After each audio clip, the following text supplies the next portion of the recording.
দেখার খুব শখ ছিল, কিন্তু আজকে নাকি দেখতে পেলাম মনটা থেকে ভিডিও করতে। আসসালামু আলাইকুম প্রিয় বন্ধুরা, আজকে আমাদের সোনারামপুর মেঘনা নদীতে, আমাদের গুফ নদীতে সাদ্দামকে দেখে, যা সুপরিচিত নাম হচ্ছে জ্যোতির্মা, সে আজকে নিজের ইচ্ছায় মানে একদমই ঘুরতে আসছে এবং এই ফাঁক দিয়ে বললো যে ভাই একটু নৌকা দিয়ে ঘুরলে আরো সুন্দর হতো। তো এই জন্য মূলত আমরা নৌকা দিয়ে বেরিয়ে পড়লাম এবং আমাদের দেখুন কত সুন্দর মেঘনা নদী, তা কিন্তু সে দেখতেছে এবং তার অনুভূতি কিন্তু আমি জানতে চাবো সর্বশেষে।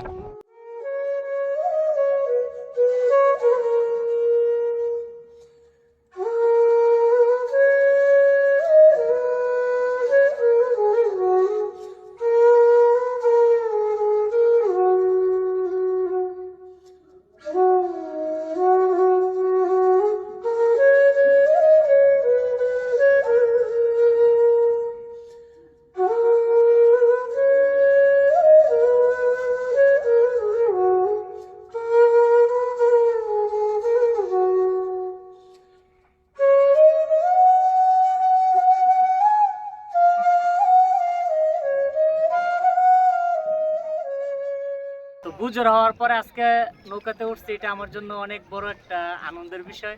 মামুন ভাই তো আপনারা জানেন, একজন পরিচিত মানুষ, আমার খুব কাছের বড় ভাই।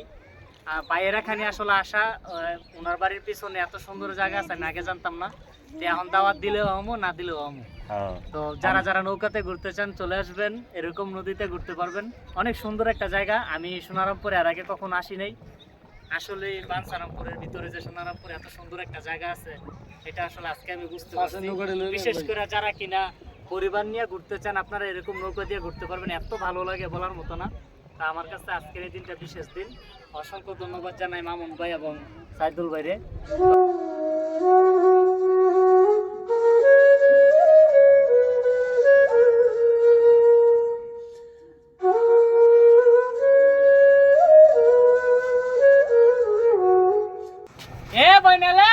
তারা জ্যোতির্মাতে সোনারামপুর বাজারে বসছে বইনা, জ্যোতির্মারা খালি দেখবি না, তারা জীবিত দেখে আমার একদম ইয়া করে লাইতেছে।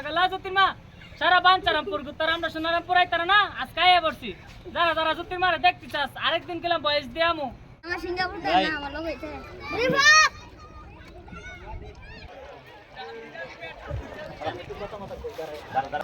আমরা গ্রামে ভালো লাগছে, আমাদের কাছে গ্রাম আছে।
আচ্ছা, আগে জানতে চাই তোমাদের গ্রামে নদী আছে কিনা? আমাদের গ্রামে আছে, কিন্তু ছোট একটু। আসলে নদীমাতৃক দেশ আমাদের বাঞ্ছারামপুরের ভিতরে। সোনারামপুরের নদীটি তোমার কাছে কেমন লেগেছে তা তুমি আমার দর্শক এবং বন্ধু বান্ধবদেরকে জানাবা প্লিজ। আসলে এর আগে আমি কখনোই সোনারামপুর আসি নাই। এই নামটা আমি অনেক শুনছি, কিন্তু এই গ্রামটা কখনো আসি নাই। তো সাইদুল ভাইয়ের সাথে আমার কয়েকদিন যাবৎ কথা হচ্ছে যে আমি ওনার সাথে একটু ঘুরবো, আমার বড় ভাই। তো হঠাৎ করে সাইদুল ভাই বলতেছে যে সোনারামপুর গ্রামে আমি আসি, তুমি এখানে চলে আসো, আড্ডা দিমু। তো এখানে আসার পর আসলে হঠাৎ করে আবার মামুন ভাইয়ের সাথেও আমার দেখা। তো সোনারামপুরে এত সুন্দর একটা নদী আছে, এটা আমি কখনোই জানতাম না। অনেক ভালো লাগতেছে। আমি যদি বলতে চাই যে বাঞ্ছারামপুরের ভিতরে ঘোরার জগতে আমার মনে এটা আমার জন্য বেস্ট। আর যারা যারা পরিবার আত্মীয় স্বজন নিয়ে ঘুরতে চান নৌকা দিয়ে ঘুরতে পারবেন। মানে এত সুন্দর লাগতেছে বলার মতো না। তো যারা যারা আমাকে ভালোবাসেন সবাই কিন্তু চলে আসবেন সোনারামপুর নৌকা দিয়ে ঘুরতে। তো আজকের এই দিনটা আমার জন্য সত্যি স্পেশাল। ধন্যবাদ সাদ্দামকে যে আমাদের গ্রামে এসে একটা ভালো অনুভূতি পেয়েছে আমাদের নদী দেখে। সবাইকে ধন্যবাদ, সবাই ভালো থাকবেন। সাদ্দাম ভাই তুমিও ভালো থাকবা, তোমাকে আবার দাওয়াত রইলো, আবার আসবা বর্ষাকালে। আরেকটা জিনিস আমি দেখছি যে এবং খিচুড়ির সাথে নাকি সাইদুর ভাই আমি বলতেছে। বাঞ্ছারামপুরের অনেক জায়গাতেই ঘুরতে যাই, বাট সোনারামপুরের মানুষ আসলে অনেক ভদ্র, অনেক ভালো মনের মানুষ। আমি আসছি প্রায় 2-3 ঘন্টা যাবত হইব, তবে মানুষের যে আচার আচরণ সত্যি আমার মুগ্ধ করছে, যে বাঞ্ছারামপুরের মধ্যেও মানুষ ভালোবাসতে জানে।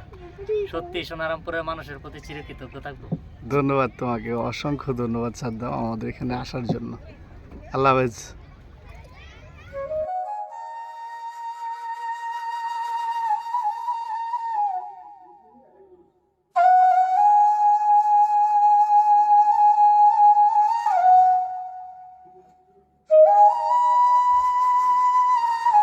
আমার ভিডিও